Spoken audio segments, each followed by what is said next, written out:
All right, what's going on, everybody? Look, first of all, I want to apologize. I did a full recap video earlier of Joshua and Francis Ngannou. I recapped the whole fight. I talked a lot about Joshua moving forward. I forgot to speak on Francis Ngannou as far as his future, whether or not he should still box. I wanted that to include that in that video as well. So I'm just making a separate short video here on Francis Ngannou. Should he continue boxing, or should he go back to MMA and fight with the PFL, who he already has a deal with? Okay, he's already signed with the PFL, but he's been involved in these boxing matches because there's a lot more money. You know, supposedly he made 20 million for this fight against Anthony Joshua. And I think he made 10 million fighting Tyson Fury. So he made a lot of money fighting these big names in the sport of boxing.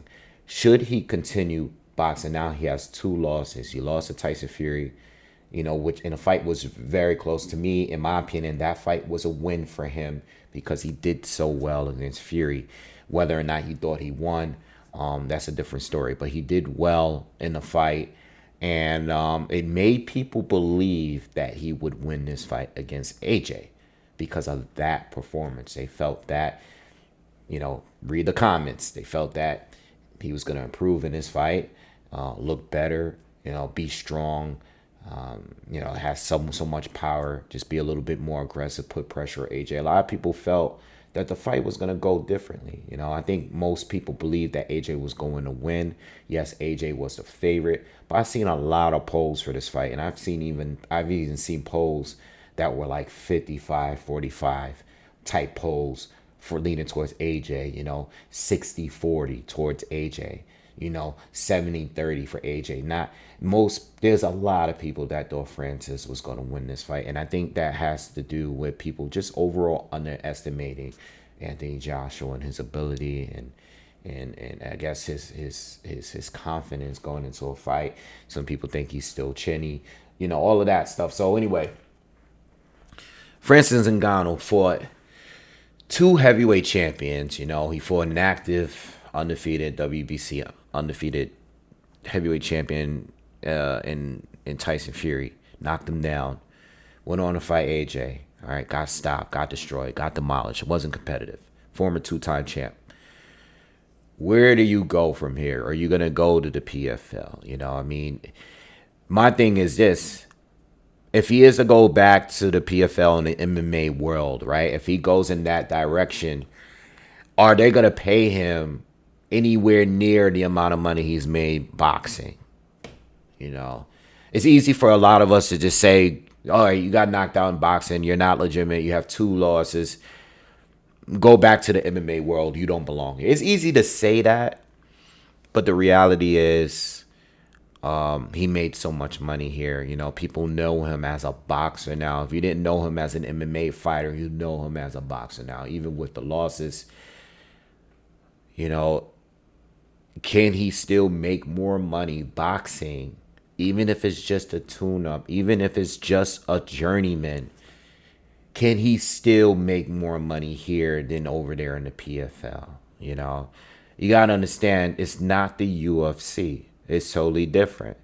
So if he were to go to the UFC and fight a John Jones, yeah, that is a mega fight over there. But he's not with the UFC anymore. He's with the PFL. So what happens? What names are there? I don't know. I really don't know because I don't really follow the PFL like that. So I really don't know who's over there, what big fights that could be made on that side.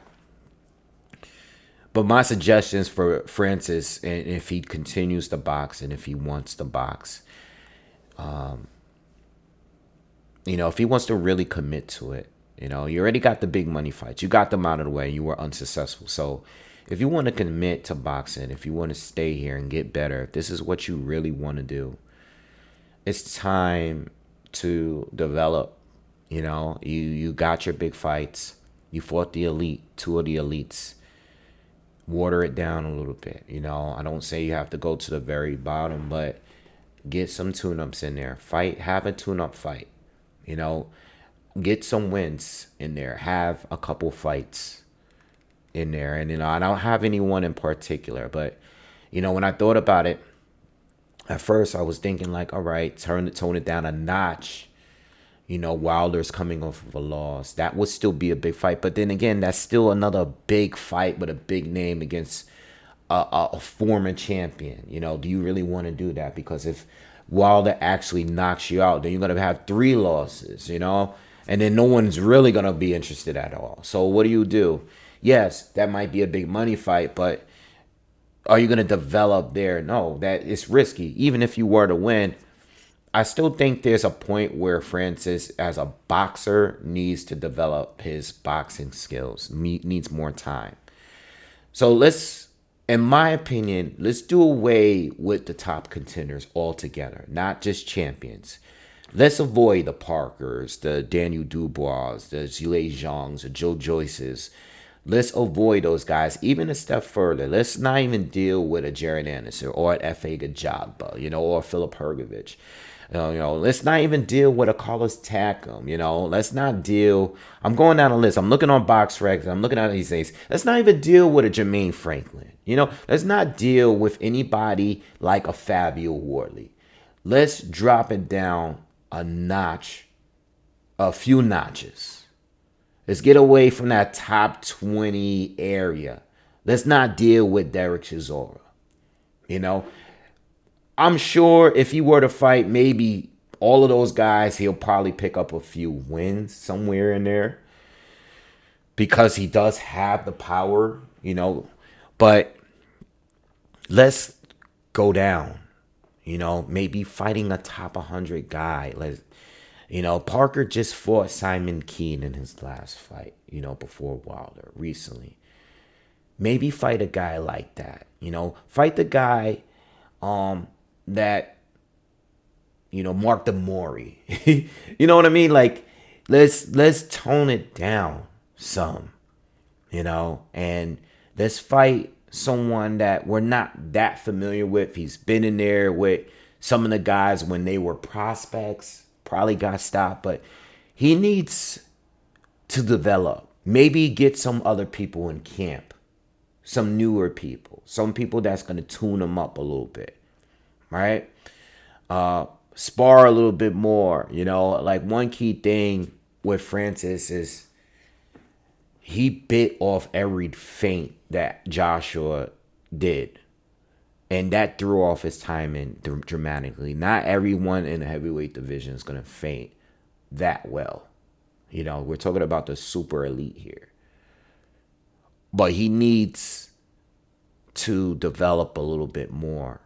Now I'm thinking more like a Lucas Brown area, and that and around that realm and lower. And just to get the experience, you're not going to make the big bucks, but your name being on a card, you might still have your own card just because you're Francis. Not a pay-per-view, but you still may make your money, but you can still develop on your skills, get back in there. Fight a Tom Schwartz maybe. Maybe even a Gerald Washington, I don't think it should be any more than that. Anything more than that is risky, because now we seen you do well against Fury, but we also seen you get knocked out in 2 rounds.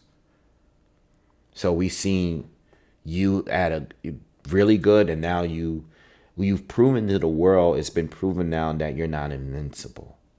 Because before this fight, we've never seen you really hurt. We've seen you lose before, but in a way where you got tired out, and submitted. Now we've seen you get knocked out cold. And again, not everyone is AJ, but work your way up if you want to stick around. I don't think there's anything wrong with Francis sticking around, especially if the money is not in the PFL, if it's not. But if it is, go back. Even this like fights like, you got Nate Gorman. Nate Gorman at one point was a big test. All right, it was a test for Triple D. It was a test for Fabio Wardley. Even someone like Nate Gorman boxes way better than Francis. You know what I mean? So even putting him in there with him would be dangerous. But I think that he would get outboxed or be getting outboxed. But I think he would, if he takes the approach that Fabio did and just turn it into a fight, then he can win. But I don't think it's about that right now. It's about, like, look, we know you have power, but it's not going to always work. It's time for you to develop your skills if you stay here. But if you're willing to take a big check again to risk getting knocked out or just being outclassed by another contender or former champion for a check, that's your business. But if you're looking to be here for some time, it's not like you're too old. You are older, but you're not too old. You can get a few good years in and make your money. I think the best thing to do, maybe possibly getting with a new camp and getting on a card right away if you want to continue boxing. Leave the Fury fight alone. Leave these big names alone. That's my suggestion. There's still something there. You don't perform. I know Fury probably underestimated him. Either that or Fury just didn't match up well with him. I still think something is there. I do think he can win certain fights. But it's risky at this point.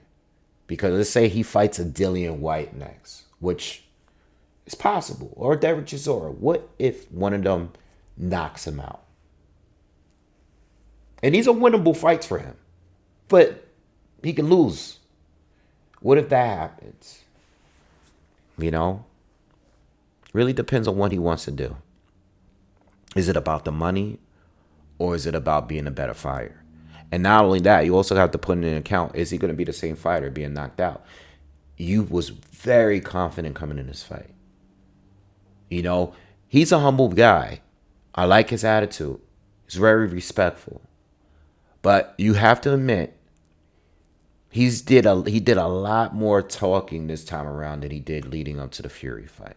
A lot more. It's because the confidence was through the roof. Kind of cocky at times. So now he's been brought back down to reality. Is he going to be the same fighter going into the ring again?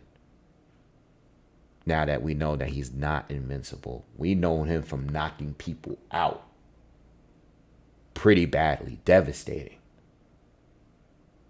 Now we know that he could be knocked out. There's a chink in his armor. So this is why I think he should take a step down, fight a guy like a Lucas Brown. Get the confidence, get on a card right away.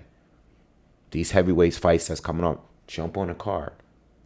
I say this about a lot of boxers. Jump on a card. You coming off a loss, jump on a card, man. Just jump on it. If you want to get better, if you want to get back, jump on a card. AJ, he lost to Usyk. He didn't, he went and fought Jermaine Franklin. He fought Robert Helenius. Same thing with Joseph Parker. He lost to Joshua. He lost to Dillian White. Joseph Parker had a few fights with some nobodies. But once a confidence got back, got with Andy Lee as his trainer, look where he's at now. Big wins on his resume. Sometimes you got to take that little dive and then work your way back up. You feel me? So anyway, I'm out of here, man. I said it long enough. Let me know what you think in the comments, Should he go to the PFL? Are you done with him? You done seeing with him? Should he leave altogether? I think it's more about both. I think it's about business. But I think if he wants to continue boxing, I think he should develop on his skills a little bit. Because there's still time left. But he has to be active. All right? Let me know what you think in the comments. Please subscribe to the channel. I'll see you guys on the next one. Peace.